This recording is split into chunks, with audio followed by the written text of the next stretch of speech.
çiğnetmeyecek. Şu Eda gövdesine bir baksana. Dağlar, taşlar, o rükû olmasa dünya değilmez başlar. Kurulu, tertemiz alnından uzanmış yatıyor. Bir hilal uğruna yara, ne güneşler batıyor. Ey bu topraklar için toprağa düşmüş asker.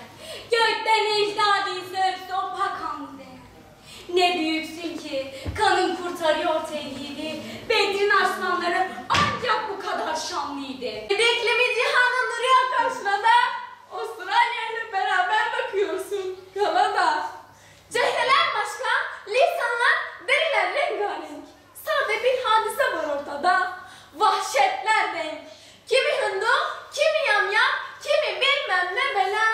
Hani ta Ünal'da züldür bu rezil istila. Ah, o 20. asır yok mu? O mahluk yasin ne kadar gözdesi mevcud ise hakkıyla sefil. İndirilir mefki müstahkemler, beşerin azmini tevkif edemez suni beşer.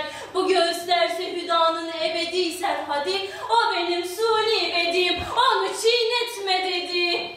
Asım'ın nesli diyordum ya, nesilmiş gerçek, işte çiğnetmedi namusunu, çiğnetmeyecek. Şu Eda gövdesi bir baksana, dağlar, taşlar, o rükû olmazsa dünyada eğilmez başlar. Yarışmamızın üçüncüsü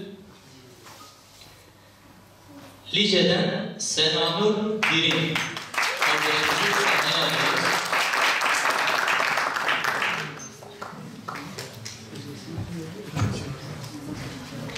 Yarışmamızın ikincisi olan kardeşimiz Sur ilçesinden Elif Alan Düşen kardeşimiz.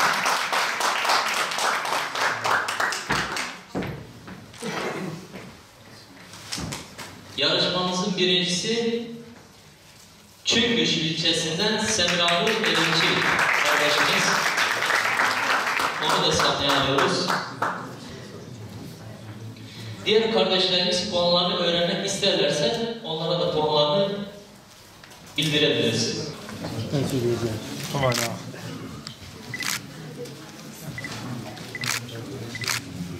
Doktor olması dileğiyle inşallah.